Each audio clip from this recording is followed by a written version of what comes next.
aqui e deixar que o dia continue. Tá ok, então. Tá todo mundo ouvindo? Agradecer primeiro o convite do professor Roberto, professora Helena, que eu não a conheço, não, acho que não sei se é aqui. Não chegou, né? Pedir desculpa também pelo fato desse grande atraso, certo? Mas a vida é assim, não tem como prever muitas coisas. Então, o objetivo desse mini-curso é apresentar um pouco sobre a teoria dos números, principalmente a teoria dos números irracionais, né? Então, o que a gente vê muito, o que a gente vê nas universidades, a gente vê um pouco de teoria elementar na graduação, digamos assim. Talvez no mestrado, dependendo da universidade, a gente veja teoria algébrica dos números. Em poucos casos, a gente vê teoria analítica dos números, pela falta de pesquisadores também, mas em alguns grandes centros se vê essa disciplina. Mas mesmo na teoria analítica, pouco é visto sobre números irracionais, certo? Principalmente porque é uma área muito complicada. Na verdade, números irracionais e transcendentes. Então, o objetivo do mini-curso, né, essas 5 aulas, eu vou tentar dar um overview aqui para a gente entender mais ou menos o que eu quero fazer. Então, primeiro, eu quero começar falando de irracionalidade.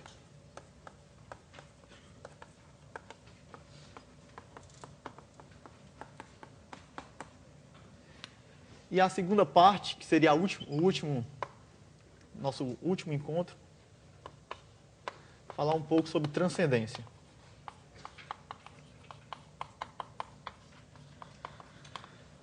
Então, irracionalidade já é algo difícil de se pensar, certo? Problemas envolvendo números irracionais são bem complicados. Problemas envolvendo números transcendentes, mais ainda, certo? Só para ficar entendido, um número irracional, a gente pode dizer que é um número que não satisfaz uma equação polinomial de grau 1 com coeficientes inteiros. Uma equação polinomial de grau 1. Certo? Então, tem várias conjecturas de Euler, que são problemas em aberto até hoje. O número é transcendente quando não satisfaz nenhuma equação polinomial de qualquer grau com coeficientes inteiros, né? Então, aqui você passa do 1 para o infinito, digamos assim. Então, tem um abismo aqui entre esses números, certo?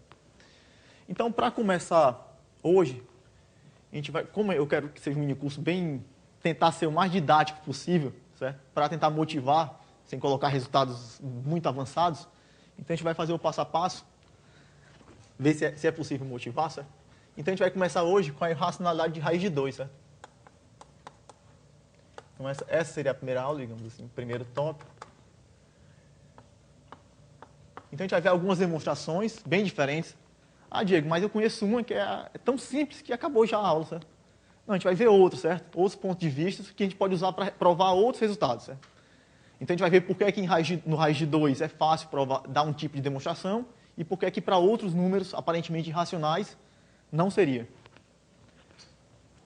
Ok, então, amanhã a gente vai falar sobre o E, né, a base dos logaritmos neperianos, várias demonstrações, né? Existe uma demonstração topológica de que é irracional, por exemplo. Depois a gente vai ver as demonstrações da irracionalidade de π e E elevado a um racional não nulo. Seguindo a ordem de dificuldade aqui, certo? Então, na verdade, o fato de ser fácil provar que o E é irracional está devidamente ligado ao fato que ele tem uma série muito bem comportada, né? É a soma dos recíprocos dos fatoriais. Então, isso converge muito rápido. Então, a gente consegue provar facilmente que o E é irracional de várias maneiras, certo? E essa série, essa poderosa série da exponencial, vai ser muito forte, a gente vai ver. O π já é um pouco mais complicado. A série do π, se você for olhar a série de Taylor do π, vai envolver logaritmos de π e potência de logaritmo de π. Então, isso complica completamente quando você está querendo resolver um problema desse tipo. Vou já explicar por quê. E elevado a R a gente vai mostrar também. Essa parte 3 é baseada no que a gente chama de método de Hermite, que é um método de aproximar funções analíticas por funções racionais. Certo? Ok, na quarta aula, quinta-feira, a gente vai ver um pouco sobre a função zeta. Então, a função zeta é uma função muito, muito misteriosa, digamos assim, para esse tipo de comportamento aritmético. Certo? Então, é uma função difícil de entender em geral. Mas, para saber, por exemplo, se um zeta de algum número racional ou irracional, transcendente ou não transcendente, ou algébrico, é algo muito complicado. Então, o que se sabe é que a função zeta, quando o argumento é par, eu vou falar aqui, ela é sempre um número transcendente, um número irracional. Mas quando o S aqui é um número ímpar, positivo e ímpar, então começa a ficar tudo muito complicado. Então, até hoje, o único resultado conhecido, efetivo, né, o que a gente vai provar aqui, é o teorema de Aperry, que diz que zeta de 3 é irracional. Então, essa demonstração é chamada miraculosa, certo? Porque foi num evento na França, onde ele enunciou, né? Ele não disse para ninguém que tinha provado, ele enunciou lá no abstract alguma coisa sobre a zeta de 3 e algumas séries, e todo mundo foi sem esperar nada, né? E no final ele provou isso aqui, né? Então muita gente estava desatento, né? Aquela coisa, vendo um monte de séries e combinações, aqueles tipo de Ramanujan e etc. E de repente o cara acabou de provar que zeta de 3 é racional. Certo? Então muita gente na plateia ficou complicado. Então um colega meu, um holandês chamado Frits Boykers, que é um grande teórico dos números também, estava na plateia e ele decidiu tornar a demonstração do Aperry de uma maneira mais humana. Certo? Mais humana significa usar integrais duplas, triplas e etc. Certo? A gente vai apresentar isso, certo? Então vai ser uma aula bem corrida, digamos assim, para 50 minutos. E sobre transcendência, a gente vai ver os números de Liouville, que foram os primeiros números transcendentes, ou seja, números que não são raízes de polinômio com coeficientes inteiros, polinômios não nulos, claro. E esses números de Liouville foram os primeiros exemplos, uma quantidade não enumerável de exemplos. Aí depois veio o Cantor com a teoria dos conjuntos enumeráveis, né? E não enumeráveis, provando que tem infinitos tipos de infinito, cada um infinitamente maior que o infinito anterior. Então, essas ideias de Cantor, no artigo principal dele, ele enunciou que que quase todos os números são transcendentes, como quase todos os números são irracionais. Certo? E a grande pergunta da teoria e a grande desmotivação da teoria, por que estudar a teoria transcendente, por que estudar números racionais, é exatamente essa. Você está dentro de um lugar onde tudo à sua volta tem a propriedade que você quer. Mas quando você pega e procura saber, procura de fato confirmar, né, como diria o Paul Edson, quando você pergunta a ele não responde. Certo? Então, quase todo número é irracional. Certo? Mas a maioria dos números que a gente conhece hoje, combinações simples, são problemas em aberto. Tá, ok, vamos começar em si o que é que eu quero falar. Certo? Então, a gente começa com o princípio da boa ordenação. Certo? Vamos lá do alicerce mesmo da matemática, que diz que todo subconjunto não vazio de números naturais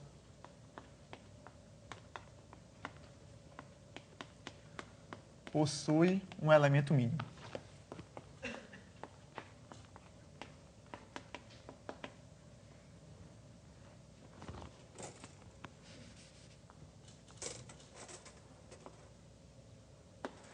Em outras palavras, né, escrevendo agora matematicamente,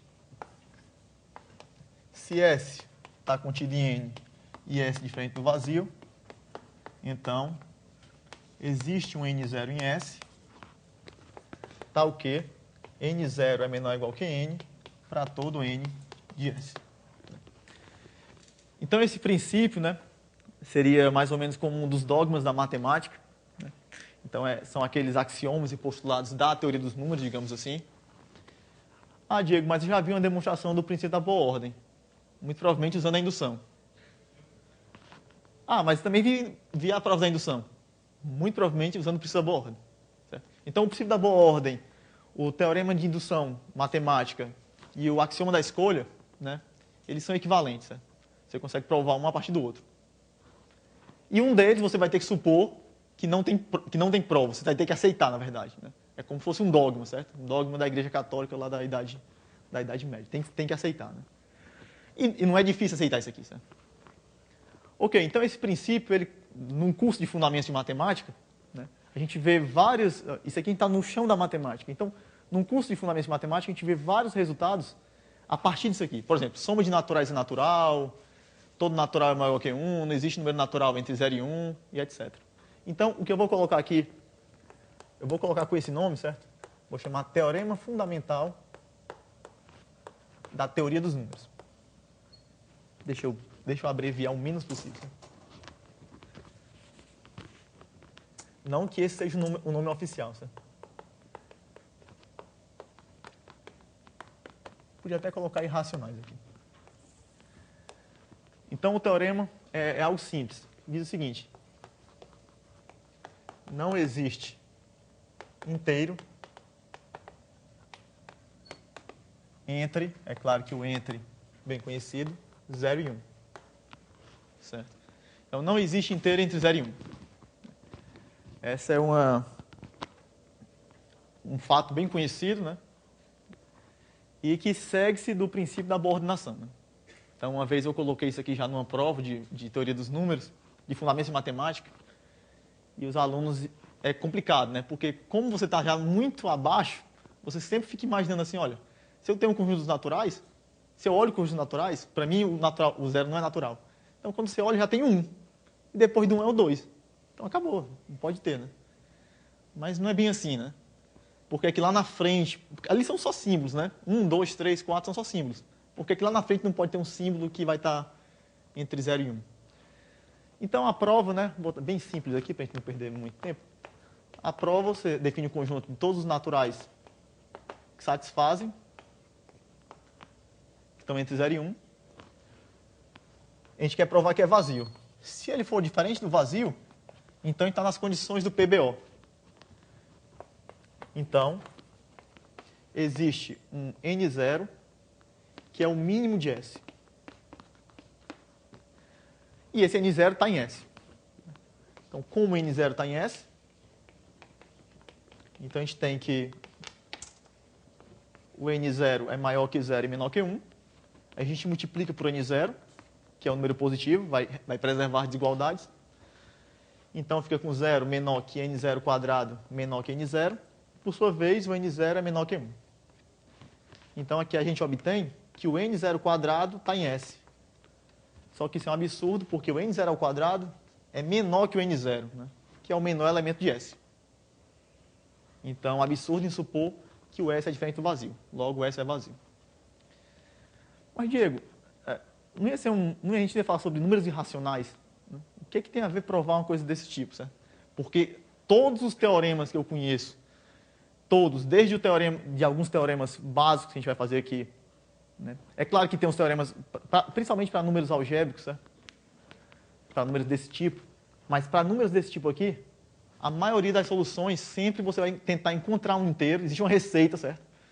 Que você vai tentar encontrar um inteiro entre 0 e 1, ou um inteiro entre dois consecutivos. Então, sempre, certo? Desde a prova da irracionalidade do E, que a gente vai ver, com a prova das formas lineares de logaritmos de Baker, que deu a ele a medalha Fields. Sempre encontrar um inteiro entre 0 e 1. Agora, criar esse inteiro é que é um pouco complicado, né? Ok, então, vamos falar um pouco sobre a racionalidade da raiz de 2. Né? Então, historicamente, isso aqui também é só um símbolo, né?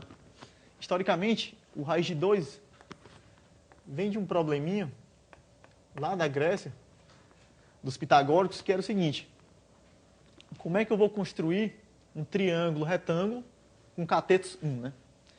Então, Pitágoras sabia que essa medida aqui tinha que ser um número positivo, porque era um comprimento, certo? Tal que esse número vezes ele mesmo fosse 2, né?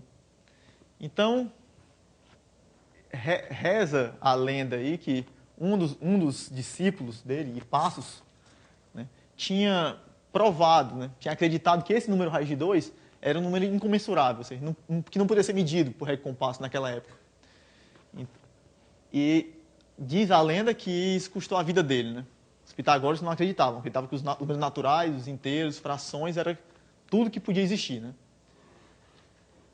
Se Galois tivesse nascido naquela época, ele tinha morrido também, certo? Bem mais fácil. Já que a gente sabe que tem polinômios, que a gente sabe que tem raiz e que a gente não consegue expressar essa raiz. Tem que definir um símbolo para ela. Ok, então o raiz de 2 tem esse apelo geométrico, certo? Então, a gente vai começar, né? Vamos falar um pouco sobre...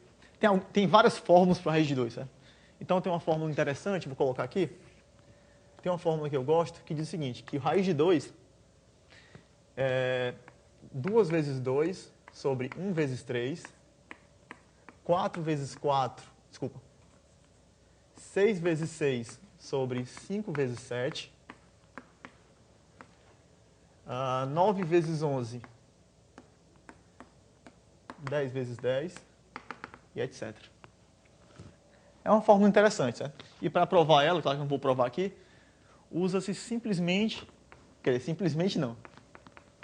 O primeiro passo é você saber que o cosseno de π sobre 4 é 1 sobre raiz de 2. Esse é o passo mais simples, né? O passo mais difícil é você lembrar ou saber a fórmula do produto infinito para o cosseno. Né? Então, o cosseno tem uma fórmula de produto infinito de Weierstrass. Então, você substitui e dá isso aqui. Certo? Outra fórmula interessante que eu acho é essa aqui. Por exemplo, o somatório com n de 1 a infinito de menos 1 elevado a n mais 1, 2n menos 3 fatorial duplo sobre 2n fatorial duplo. Certo? Aí vale salientar que esse fatorial duplo aqui, esse fatorial duplo é diferente da composição dos fatoriais. Certo? Então, o fatorial duplo, na verdade, é o seguinte. Olha, esse aqui é um número ímpar. Certo? Então, o que é o fatorial? O fatorial, você tem um número n, você multiplica todos os números menores ou iguais que n. Quando você pega o duplo fatorial, se ele começa no ímpar, então você multiplica todos os ímpares antecedendo ele, menores ou iguais que ele. E aqui, no caso de ser par, você multiplica todos os pares, ou seja, 2n fatorial é 2n vezes 2n menos 2, vezes 2n menos 4, vezes 4, vezes 2. Ou seja, é uma coisa menor que o fatorial. E que você consegue colocar em função do fatorial. Né? Ok, para provar isso aqui, é algo relacionado com a série de Taylor da função 1 mais x no ponto x igual a 1. Certo? Isso não vou provar, só para a gente ver isso que é eu acho bem interessante. Algo também interessante é que se você pegar a raiz de 2, elevar a raiz de 2 infinitas vezes, isso aqui dá 2. Ok, então, teorema, raiz de 2 é irracional.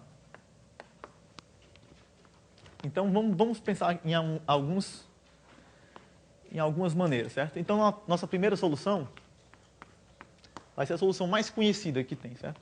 Que é aquela solução onde a gente usa paridade, né? Talvez tenha alguma discussão qual é a demonstração mais fácil, usando paridade ou usando o teorema fundamental da aritmética, né? Mas vamos fazer o seguinte. Suponha que o raiz de 2 é um certo P sobre Q. Então, a gente podemos supor também que o MDC entre P e Q é 1. Simplesmente porque P sobre Q é igual a P sobre MDC entre P e Q sobre Q sobre MDC entre P e Q. E esses caras aqui são primos entre si. Então, sem perda de generalidade, a gente pode supor que eles são primos entre si. E aí a gente faz aquele truquezinho de álgebra, né? Raiz de 2 que é igual a P, que implica que 2 que é ao quadrado é igual a P ao quadrado. Isso aqui implica que P ao quadrado é par. Ou seja, o P é par, então o P é da forma 2K, para algum K inteiro. Então você volta a substituir aqui. Então você tem 2Q ao quadrado igual a 2K ao quadrado, que é 4K ao quadrado. Ou seja, Q ao quadrado também é um número par. Se Q ao quadrado é par, implica que Q é par. Olha, então se o P é par e o Q é par, então 2 divide o MDC entre P e Q. Né? Só que a gente está supondo que o MDC é 1. E essa talvez tenha sido a primeira demonstração lá de Passos, certo? Eu não sei bem, não. Acho que em alguns livros eles citam outra demonstração, mas para a gente eu acho que essa seria... Para mim, eu acho que essa foi a primeira, né? É bem simples mesmo. Outra demonstração seria você usar o teorema fundamental da aritmética, né? O teorema fundamental da aritmética diz o seguinte: se n é um número natural maior que 1, então n pode ser escrito da forma P1A1, PKK, onde os PIs são primos e os AIs são maiores ou iguais que 1, naturais, né? Certo? Então, na verdade, o que o teorema diz é que essa maneira de escrever é única, certo? A menos uma reordenação. Ou seja, existe alguma permutação que leva só, troca os índices desses caras aqui e dos expoentes, né? Algo do tipo 6 é igual a 2 vezes 3, que é igual a 3 vezes 2. O que é mais importante é que se você tem duas fatorações de primos, então você consegue dizer onde é que está você tem mais ou menos a ideia do comportamento de cada elemento de um lado e de outro. E isso é muito importante quando a gente está resolvendo a equação de Alfantinas, por exemplo. Algumas equações de Alfantinas mais elementares a gente consegue resolver usando esse tipo de ideia. Certo? Então, vamos lá para a demonstração. Olha, raiz de 2, se raiz de 2 é P sobre Q, então eu escrevo 2Q ao quadrado igual a P ao quadrado. Certo? Aqui eu não preciso nem supor que o MDC entre P e Q é 1, não. Na verdade, o que vai valer é a paridade do fator 2 nesses caras, né? Pelo seguinte, olha, o P tem que ser par, né? O 2 tem que dividir o P. O P é par. Então, existe um fator 2 aqui. Certo? Então, dentro do P existe um fator 2. Certo? E esse fator 2, ele tem que vir numa potência... Ele tem que vir numa potência par, né? Porque está elevado a 2. Então, P aqui não precisa ser primo, certo? Desculpa aqui com a anotação, mas P e Q são números naturais. Então, o que isso aqui está dizendo é que o 2 está dentro de P e a maior potência de P a maior potência de 2 que divide P é um número par. Por causa desse 2 aqui, certo? Vamos escrever isso aqui na notação um pouco mais entendível, né? Vou escrever aqui como valorização 2-ádica de um certo número, como sendo maior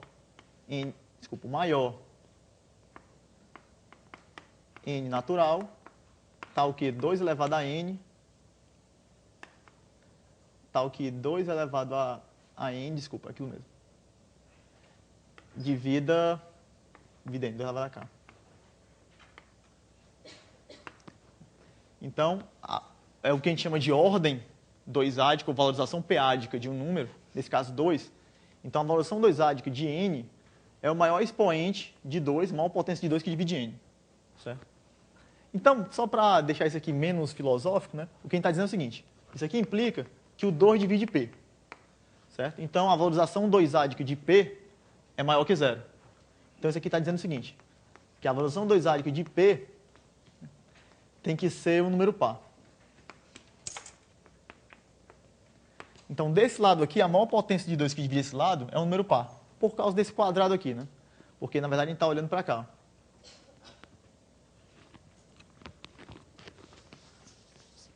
Desculpa. A valorização 2-ádica de P ao quadrado, isso aqui é 2 vezes a valorização 2-ádica de P. Ou seja, em qualquer caso, é um número par. E nesse caso aqui, sempre a gente vai ter um número ímpar. Por quê? Se o 2 não tivesse no Q, né, se não tem fator 2 no Q, então a valorização 2-ádica de 2Q ao quadrado seria 1. Então, 1 teria que ser um número par, pela fatoração única. Se o Q tem um fator 2, então, se a gente olhar para a valorização 2-ádica desse lado, a valorização 2-ádica de 2Q ao quadrado, né, usando as propriedades da valorização, que ela transforma produto em soma, certo? Então, isso aqui seria valorização 2-ádica de 2, que é 1, mais valorização 2A de Q ao quadrado, que é 2, valorização 2A de Q. Ou seja, essa relação aqui nos dizia que, por esse lado, existe a maior potência de 2 que divide isso aqui é um número par, e a maior potência de 2 que divide esse lado aqui é um número ímpar. Então, seria um absurdo com o teorema fundamental da aritmética.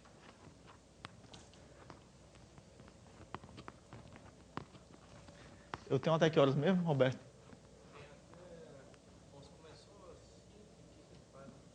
Eu não lembro.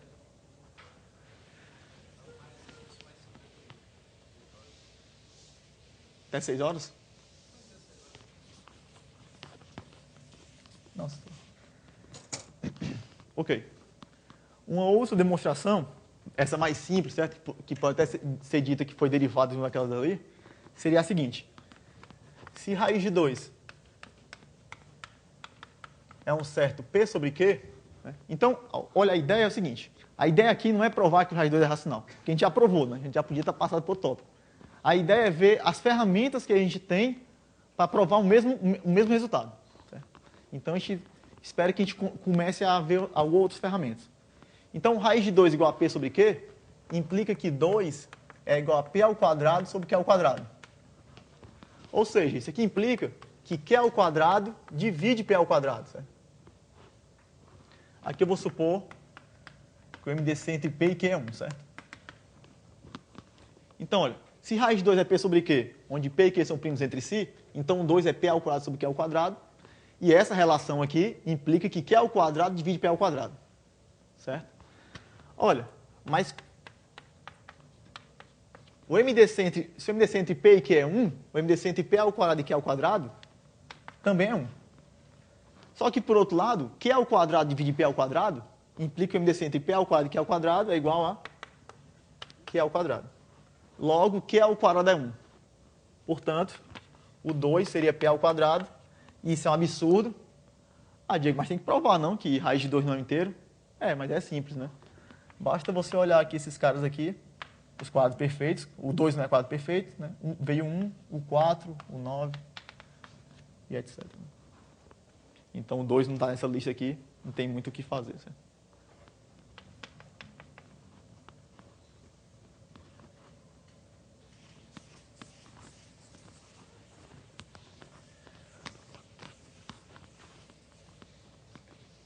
Ok. Então, a solução 4, ou a demonstração 4, a gente vai usar o princípio da boa ordenação. E é bem interessante como usar esse princípio para provar um resultado desse tipo, né? Então, suponha que o raiz de 2 é racional. E vamos definir o seguinte conjunto. O conjunto de todos os n naturais, tá o quê? N raiz de 2 é um número inteiro. Certo? Olha, se o raiz de 2 for racional, então existe algum número natural que multiplicado por raiz de 2 dá um inteiro. Certo?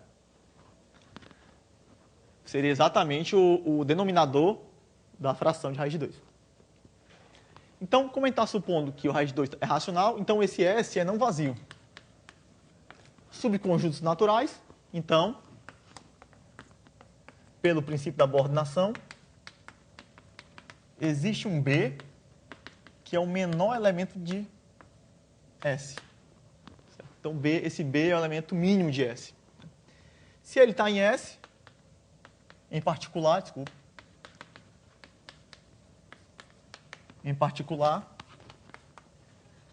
o B vezes o raiz de 2 é um certo A inteiro.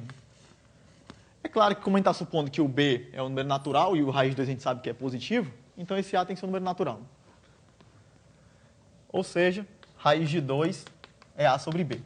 Só que com um detalhe, né? Esse B aqui é o minimal, certo? O menor denominador, menor número natural, tal que ele multiplicado por raiz de 2 dá um inteiro. Aí o que a gente faz? A gente vai explorar a seguinte relação. Vamos pegar a raiz de 2 e multiplicar por raiz de 2 menos 1.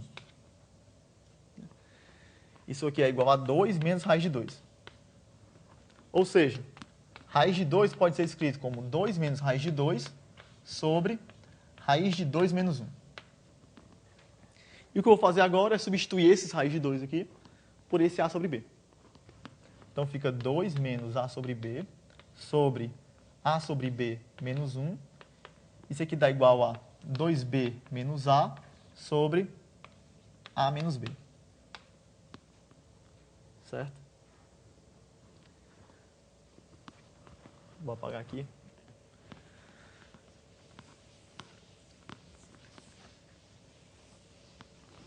Ok, agora a gente vai usar o seguinte fato. Olha, eu não sei quem é o raiz de 2, mas eu posso estimar onde ele está, certo? Então, eu sei que o raiz de 2 é maior que 1 e sei que ele é menor que 2, certo? Caso contrário, 2 seria maior que 4, maior ou igual que 4. Então, substituindo esse a sobre b, eu tenho que o a sobre b é maior que 1 e menor que 2. Equivalentemente, eu tenho que o b menor que o a menor que 2b, o que significa, então, que 0 é menor que a menos b, que é menor que b. E qual a contradição? A contradição é que a e b são inteiros, então a menos b é um inteiro, certo? A menos b é positivo, então é um natural. A menos b vezes raiz de 2 dá quanto? 2b menos a, que é um número inteiro, né? Ou seja, esse a menos b aqui também é um elemento de S.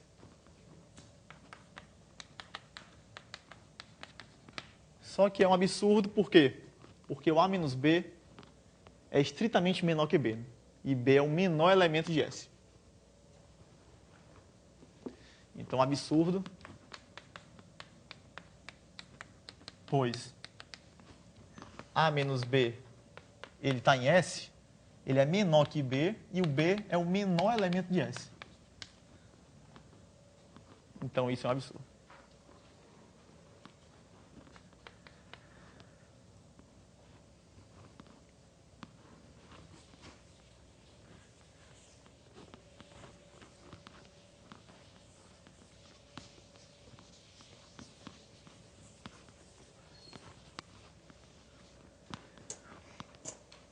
Ok, a próxima demonstração, nossa penúltima, certo? Eu quero colocar alguns problemas aqui que eu acho interessantes para vocês pensarem, botar uns exercícios, certo? Já que é um mini curso, tem exercício, né? Alguém pode vir me perguntar depois alguma coisa, sem problema. Então, a próxima demonstração é uma demonstração geométrica, certo? Então, a gente vai usar um pouco de geometria.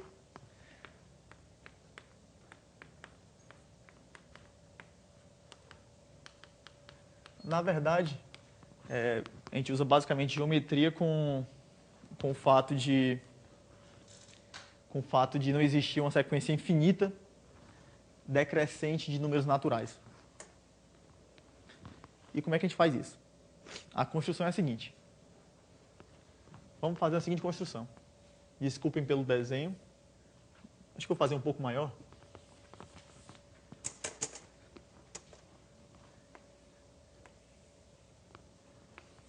Então, vamos construir um retângulo de lados 1 e 1 mais raiz de 2. Certo? Esse retângulo vamos chamar de retângulo R1. E os lados, o lado maior dele é L1, 1 mais raiz de 2, e o ladozinho menor igual a 1. Olha, o raiz de 2 é maior que 1, não é isso? Então, 1 mais raiz de 2 é maior que 2. Ou seja, dentro desse retângulo aqui, eu posso construir 2 quadrados de lado 1. E é isso que eu vou fazer. Então, desculpem aí que muito provavelmente não vai ficar bem simétrico, certo? Então, aqui é 1, comprimento é 1, e o que sobra aqui é exatamente 1 mais raiz de 2 menos 2, que é igual a raiz de 2 menos 1. E aqui é 1. E esse retângulo aqui, esquece os quadrados, a gente está com um novo retângulo. Esse novo retângulo a gente chama de retângulo R2. E quem são os lados dele? O lado maior dele agora, no caso, é 1. E o lado menor dele é exatamente raiz de 2 menos 1. Que, se a gente perceber, nada mais é do que você pegar o lado maior, né? Seria o L1 menos 2 vezes o L1 pequeno, né? Então, o lado menor desse retângulo R2 é exatamente o lado maior do retângulo menos 2 vezes o lado menor do primeiro retângulo.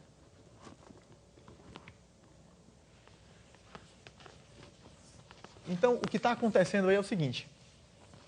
A gente continua construindo esse retângulo, certo? Claro que eu não vou fazer isso, porque senão a gente vai perder um pouco de tempo, né? Então, a gente continua construindo, certo? Então, a gente vai observar o seguinte, que esse cara aqui, né, que aqui dentro disso aqui eu consigo construir 2 quadrados com lado raiz de 2 menos 1 e vai sobrar alguma coisa. Certo? Então, aqui eu construí 2 quadrados. É claro que o desenho aqui já está completamente ruim para fazer isso. São quadrados em algum outro espaço. Certo? Então, a gente construiu 2 quadrados com lado raiz de 2 menos 1 e pegaria o complemento aqui, ou seja, 1 menos 2 vezes raiz de 2 menos 1. E aqui o lado maior agora seria raiz de 2 menos 1. Então, a gente continuaria com essa sequência. Certo? Então, indutivamente seria isso. Certo? Então, construído um retângulo Rn, o lado maior dele vai ser o lado menor do anterior e o lado menor dele vai ser o lado maior do anterior menos 2 vezes o lado menor do anterior.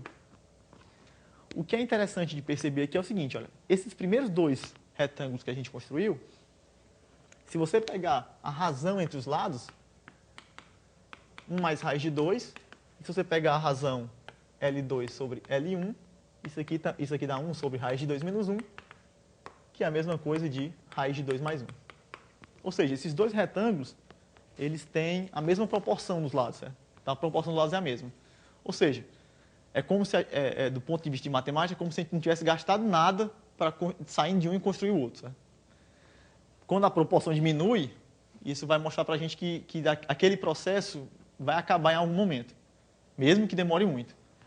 Até agora, a gente não pode dizer isso, mas a gente pode dizer que esses 2 primeiros passos não foram muito relevantes para isso. O que a gente vai provar por indução é que isso de fato é verdade sempre. Certo? Então, por exemplo, quando você pega LNzão, né, vamos supor que LNzão sobre LNzinho é 1 mais raiz de 2. Seria a hipótese de indução, certo? Então, quando você pega o posterior, a gente vai ter o seguinte. Esse cara aqui, o lado maior do retângulo N mais 1 é o lado menor do retângulo N.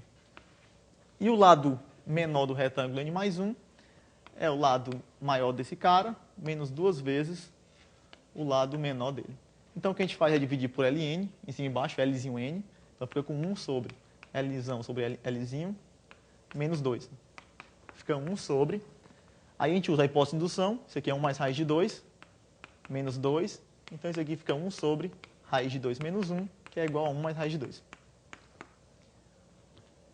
Em outras palavras, quando a gente vai construindo quando a gente continua essa construção aqui, certo? Esses pequenos retângulos que vão ficando, a proporção dos lados deles é a mesma, certo? Então, esse processo não acaba nunca. Certo? A gente sempre pode construir. Ok? E o que é que isso aí tem a ver com raiz de 2? Vamos supor que o raiz de 2 é racional.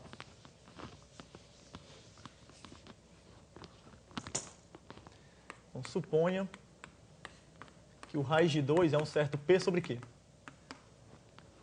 Se a gente ainda vale a pena falar nisso aqui também, que é o seguinte, olha.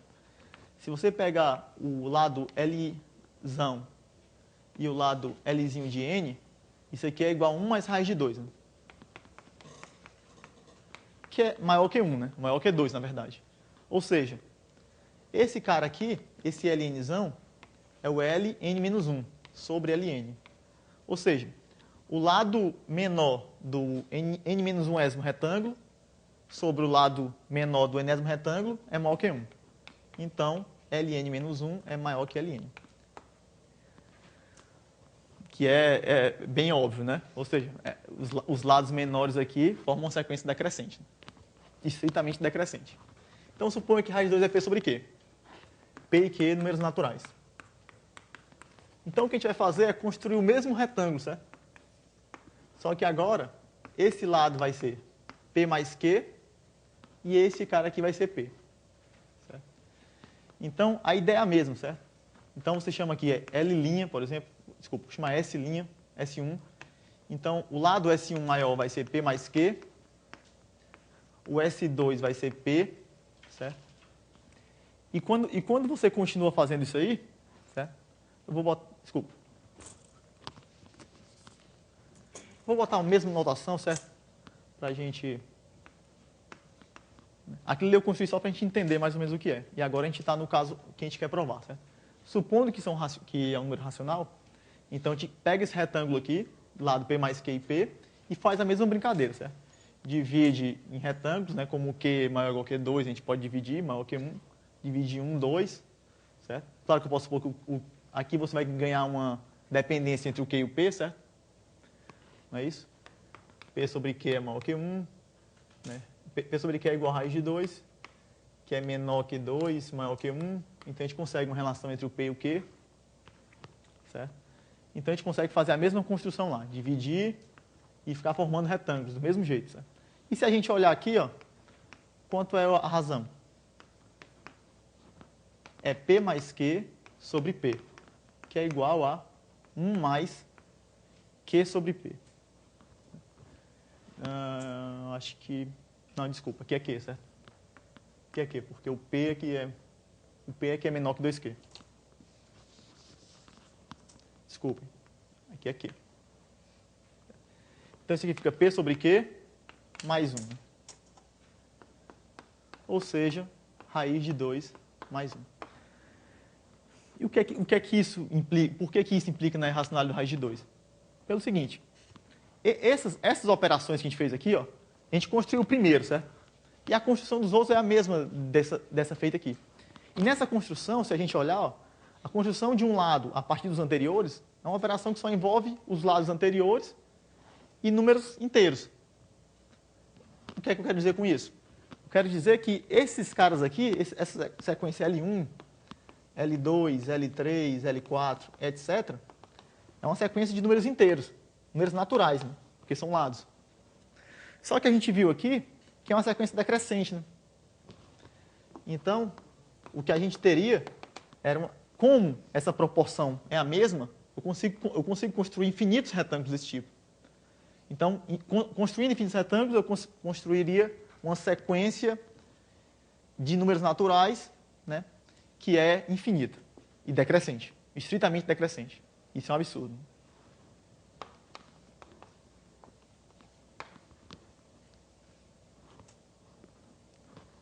4 minutos.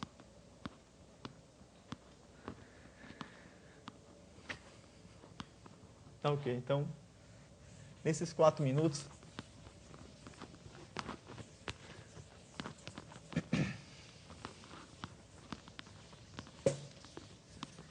vou falar um pouco só sobre a última solução que eu vou dar aqui, certo? É a solução que usa equações de Pell. Então, para não alongar muito, a equação de Pell é uma equação desse tipo. Certo? Então, essa é uma equação um caso de uma equação de Pell. Certo? E para alguns casos de D, esse problema é trivial. Quando D é quadrado perfeito, quando D é negativo, é bem fácil resolver. D e C são inteiros. Certo? Mas o que a gente vai usar aqui é um teorema de Vida-Lagrange. Ele provou que essa equação tem infinitas soluções.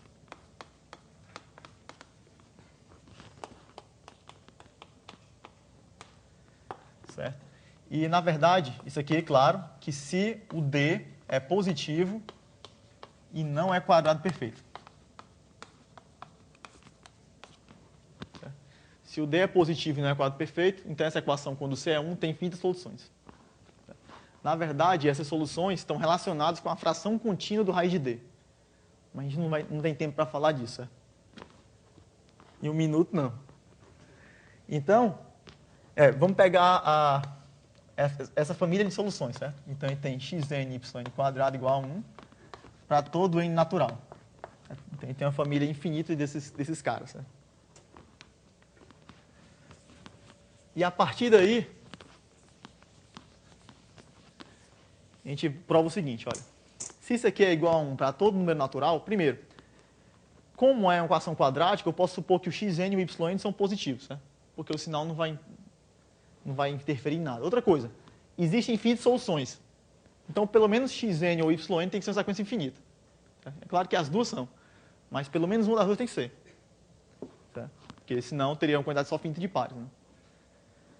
Ok, então o que é que eu faço? Eu pego xn quadrado menos yn quadrado d igual a 1 e fatorizo isso aqui, certo? Dentro de z raiz de d. Então é xn menos raiz de d yn vezes xn mais raiz de d yn. E aqui eu faço o seguinte. Xn menos raiz de d yn é igual a 1 sobre xn mais raiz de d yn. Agora vamos supor que o raiz de 2, né, primeiro, é claro que esse cara aqui, né, esse cara aqui é positivo, a gente está supondo que xn e y é positivo, certo? Vamos supor que xn e y são positivos. Então, esse cara é positivo. Como um é positivo, esse cara também tem que ser positivo. Né?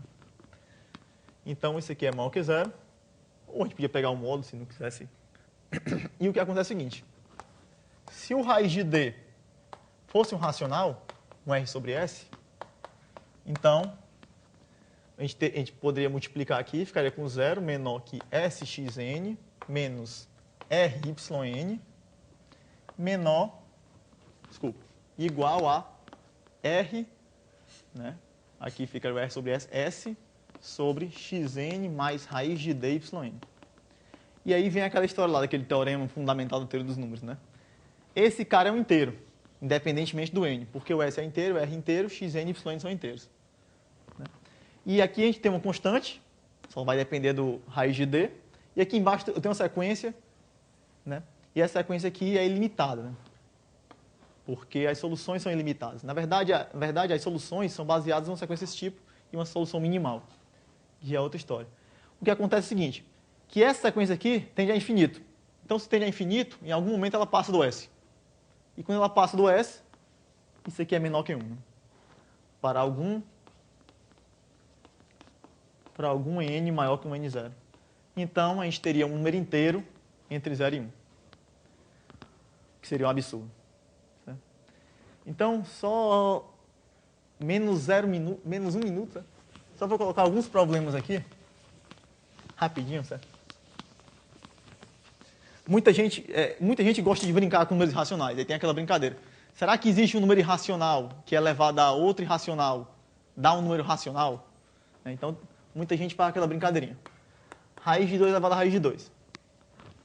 Eu quero um número irracional, dois números irracionais, tá o quê? A elevado a b fosse racional. Aparentemente era para ser uma coisa complicada, né? Já que exponencial e logaritmos são complicados. Olha, esse raiz de 2 elevado a raiz de 2, a gente já sabe que raiz de 2 é irracional. Então, se esse cara fosse racional, acabou. Já era o que eu queria. Se não, você pegava isso aqui, eleva a raiz de 2, se esse cara for irracional. Então, irracional elevado a irracional seria raiz de 2 ao quadrado, que é 2. Né? Então, de qualquer jeito, você teria. Né? Teria como provar que pelo menos um dos casos vai acontecer. Né? Na verdade, esse número é transcendente, certo? Dá para você construir exemplos mais construtivos. Como, por exemplo, raiz de 2 elevada ao logaritmo de 3 na base raiz de 2. Certo? Isso aqui é 3, né? Mas, por outro lado, esse número aqui é irracional. Como é que prova que é racional? Em menos 30 segundos. Supõe que é m sobre n. Então, a gente usa a propriedade de logaritmo, né? Esse 1 sobre raiz de 1 meio aqui passa para cá como 2, passa para cá como 9. Então, na verdade, o que a gente tem é log de 9 sobre 2 igual a m sobre n, o que implica, então, que 2 elevado a m é igual a 9 elevado a n. Isso não pode acontecer pelo teorema fundamental da aritmética. Né? Isso é um absurdo, porque uma potência de 3 não pode ser igual a uma potência de 2, certo? Só se for uma potência nula, né? Mas como a gente está pegando aqui 0 sobre 0. Então, isso aqui é um exemplo de fato, né? De dois números irracionais, que é um elevado ao outro, dá um número racional. Aí tem outras coisas, certo? Mas não tem tempo mais, não. Quer dizer, tem tempo nos próximos dias, certo? Ok. Só isso, pelo primeiro dia, tá bom.